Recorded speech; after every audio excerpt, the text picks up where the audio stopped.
Hi mga amigo-amiga, i-update ko lang kayo sa aking munting garden na naumpisahan ko noong September, second week of September. Ngayon ay October, almost end of October na. Ganito na sila, pero walang masyadong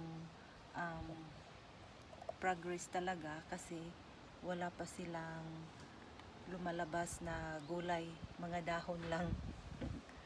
At saka may mga kumakain sa kanila na mga insekto. So, ituturo ko kayo sa aking munting garden. Uod na green. Camouflage doon sa dahon. Nilagyan ko ng spray yan mamaya. Yan. Medyo marami yung broccoli ko at saka cauliflower. Pero wala pang lumalabas na broccoli. Ito ay ang lettuce. Hindi ko naman ginagamit. Basta tingnan ko lang na masaya na. Ayan o. Yung silver beet na yan. Maraming insekto na kumakain. Ito spinach. Araw-araw ko itong dinidiligan pero ganun pa rin. Ito ay isang hindi ito spring onion, ito ay leek. Parang pa rin, similar ng spring onion. Ito ay capsicum, green, yellow, and red. Tomatoes, cherry na yellow ang kulay, cherry tomatoes. Ito rin ay cherry tomatoes. Ito ay hindi cherry tomatoes. Hindi ito ang maganda kasi nung una ang liit-liit nito. Ngayon medyo lumaki na silang tatlo, mga cherry tomatoes din yun. So balik tayo dito. Ito ay isang lemon. Dwarf siya pero wala pa siyang sign na lumalabas na lemon. Dwarf lemon. So ngayon punta tayo dito sa cherry. Ito ay isang cherry tree. Dwarf din siya. Sunburst cherry tree. Nilagay namin dyan para katabi siya sa mandarin. Ang mandarin ay lumaki na at saka meron na siyang bulaklak. Namumulaklak na siya.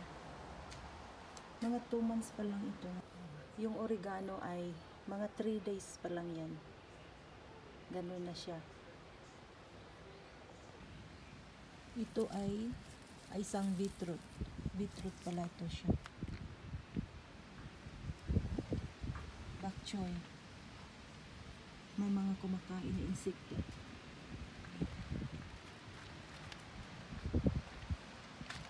Ito ay chili. Sibuyas or spring onion. Ang papayat nila. Ito ay eggplant. Maraming insekto na kumakain. Ito ay almost 2 months na ha. Ganun pa rin sila.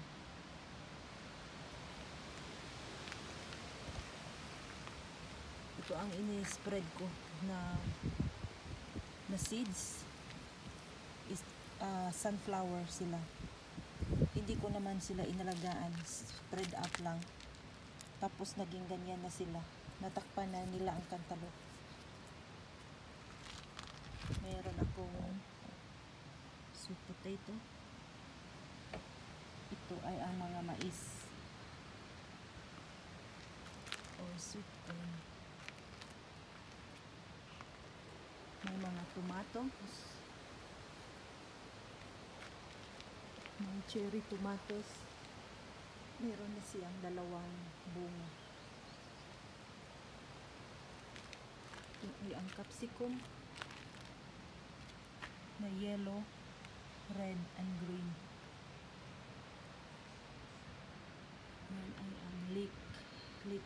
din siyang spring onions. Sa kabila naman ay silver beet. Yan. Kinakain ng mga insekto. Ito ay spinach. Ito ay broccoli. Purple broccoli. Ayan siya. Purple. Ito ay cauliflower. Lettuce.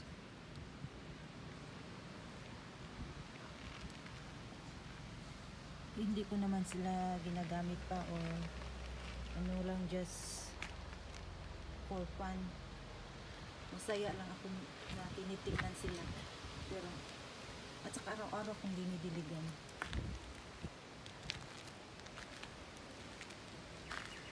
So, I'm sure next year will be better than this. Kasi I'm planning to before I'm going to plant, lagyan ko muna ng horse manure or chicken manure para maging healthy sila.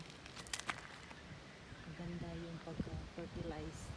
Ito ay isang shrub, native shrub ng ang bulaklak ang dark blue. Bihira lang yan.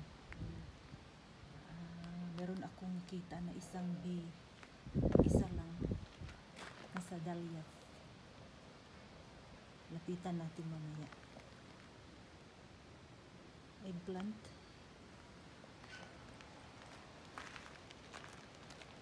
Dwarf strawberry. Lumipad na siya. Yung bee. Dahlias. Dwarf lemon.